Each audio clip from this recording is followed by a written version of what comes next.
Əmras adında adam eşitmişsiniz.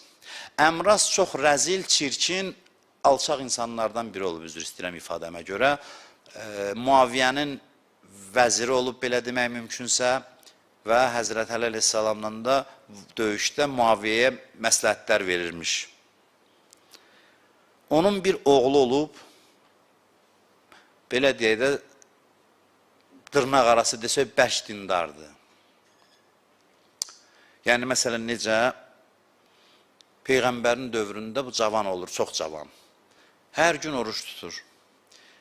İş öyle çatır ki, Peyğəmbər ona deyir ki, hər gün oruç tutma, hərdən bir tut. Bu deyir, mən hər gün tutacam. Bu Peyğəmbərdən də qabağa keçir. Mən hər gün oruç tutacam. Ömrünün sonunda deyir ki, gözlərim ona görə tutuldu. Peyğəmbərin məsləhətinə qulaq asmadım. Yəni, bunun, belə deyək də, bioloji, fizioloji təsiridir. Orucun, hər gün il boyu tutmağın bədəni qurudur. 3 günə bir Quran xətm eləyirdi, Peyğəmbər deyirdi ki, lazım deyil bu qədər. Başqa işlərlə də məşğul ol, Quran da oxu. Biz olsaydıq, deyərik, nə gözəl, imanlı qardaşdır bu. Bəzən belə baxıraq adamlara, kim biraz belə çox canfəşanlıq elədi, deyirik, əhsən, imanlı qardaşdır. Səs-küyü çoxalana deyirik hərdən. Qəribə də bir ziddiyyətli adam olub, amma axırı da bir fərri bir şeylə qutarmayıb bu insanın. Əmras bundan məsləhətləşir atası. Deyir, mən Əliyə qoşulum ya Muaviyyəyə, Muaviyyə məni yanına çağırır. Cavab verir ki, dünya istəyirsənsə Muaviyyəyə qoşul, axirət istəyirsənsə Əliyə. Atası gedir Siffeyində Həzrət Əli ilə döyüşməyə, bu da onun yanında gedir amma. Amma deyir, mən ox atmayacam. Qəribə bir adamdır, ox atmayacam. Bunlar niyə dedim? Bu, həmin bu adam danışır, Əmrasın oğlu. Deyir, bir gün məsciddə oturmuşduq, Peyğəmbər dedi ki, indi gələn adam cənnətli idi. Biz oturub baxırıq ki, kim gələcək? Hamımız axırımız istəyir cənnətli olaq da, bu bəxtəvər kimdir? Peyğəmbər deyir, bu cənnətli idi. Gördü, bir yaşlı kişi daxil oldu məsciddə, dəstəmaz ala-ala. Dəstəmazın suyunu quruda-quruda daha doğrusu. Keçdi, namaz qıldı, mən deyib buna göz qoydum. Dedim ki, görəcəm, mən maraqlanacam, işin axırına çıxacam ki, bunda nə var ki, bizdə yoxdur? Hansı xüsusiyyət səbəbdir ki, bu cənnətə gedəcək? Deyir, getdim, yalan uydurdum. Dedim ki, atamla vuruşmuşam, icazə versin, sizdə qalım bu neçə günü. Deyir, icazə verdi. Dedi, gəl qal. Getdim, 3 gün deyir, qaldım. Gecələr fikir verirəm, bu neynir ki, cənnətli idi, görürəm heç nə, namazını qıldı, axşam namazını yatdı, səhər durdu, sübh namazını qıldı, getdi işinin dalıca. Yenə gəlir, mən yenə xüsusi əməl axtarıram bundan, bu neynir axı, nə əməlin sahibidir, gördüm heç nə. Məsələn, saatla Quran oxumur, bunun özü axı bu işin ustasıdır, Quran, namaz, oruc, gör, bunda bu şeylər yoxdur, heç nə yoxdur.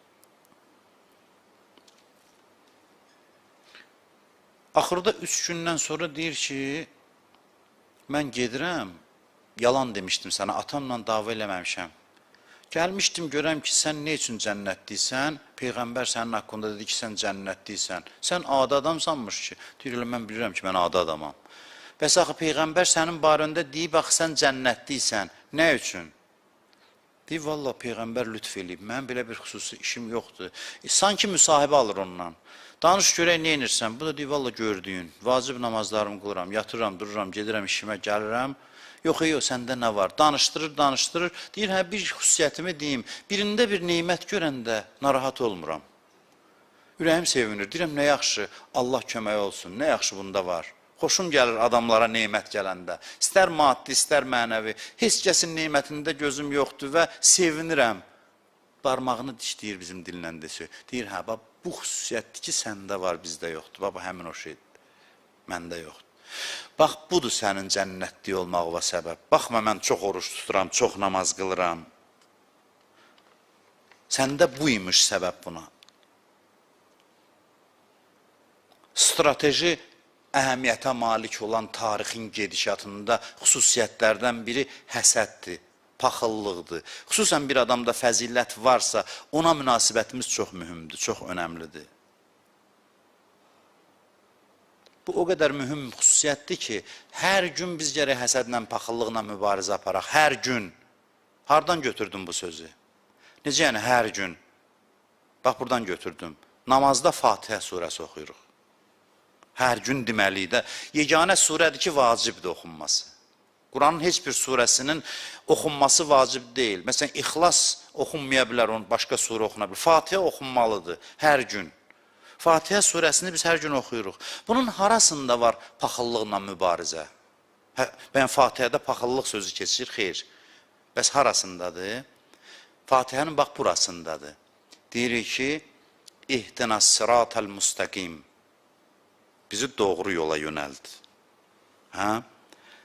Sonra sıratəl-ləzīnə ən'amtə aleyhim, nemət verdiyin kəslərin yoluna. Yəni, nemət verdiyin kəslərə paxıllıq eləmirəm. Əksinə, onların yolunu göstər, düşüm dallarıca gedim, arxalarıca düşüm gedim. Yəni, mən birinin nemət sahibi olmasını rahat qəbul edirəm. Fatihə surəsinin mənası budur. Rahat qəbul edirəm. Nemət verdiyin kəslərin yoluna. Mən demirəm, niyə ona verdin, mənə vermədin? Mən bu işlərlə işim yoxdur. Sən hikmət sahibisən, bilirsən. Mən birində nemət gördümsə, məni də onun yoluna hidayət elə. Yəni, mən qabil deyiləm ki, Habil öldürüm.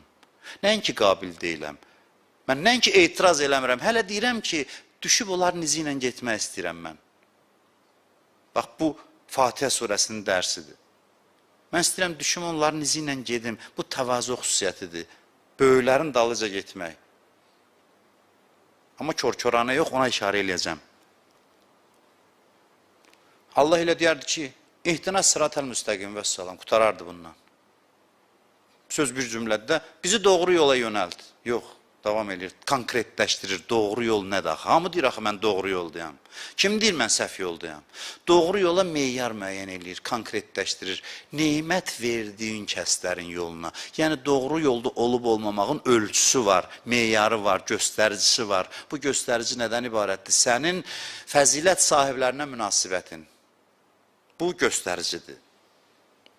Düşüb dalıca gedirsənsə, bu göstəricidir. 3 yaşdan bu xüsusiyyət insanda yaranır. 3 yaşdan. Və ona görə deyirlər, neçə dənə uşaq olsa ailədə yaxşıdır ki, uşaqların arasında bu xüsusiyyət yaranır. Uşaqlıqdan, uşaq bu xüsusiyyətlə mübarizəyə başlayır. 3 yaşda mübarizə olmur tədricən. Ki, o mübarizədə formalaşsın. Mən deyərəm, Allahın bəşəriyyətdən götürdüyü əsas imtihanlardan biri paxıllıqla bağlıdır, həsədlə bağlıdır. Bu çox önəmli bir məsələdir. Bu elə bir xüsusiyyətdir ki, müaviyyələr yaradır. Təlhələr yaradır, zübeyrlər yaradır. Bunu mən demirəm, amma Həzrət Əli əleyhissalam deyir ki, sənin bütün bu davaların bəhanəsi başqa şey də olsa, mən bilirəm ki, şeytan necə Adəmə səcdə eləmədi, nə səbəbdən, sən də o səbəbdən bizim böyülüyümüzü həzm eləyə bilmirsən. Ona görə bu davalar düşür, bu müharibələr düşür. Bu sifətlərdən biri deyil, yenə də deyirəm. Bir dənə pis xüsusiyyətlərdən biri də paxıllıqdır, yox, həsəd çox köklü bir pis xüsusiyyətdir.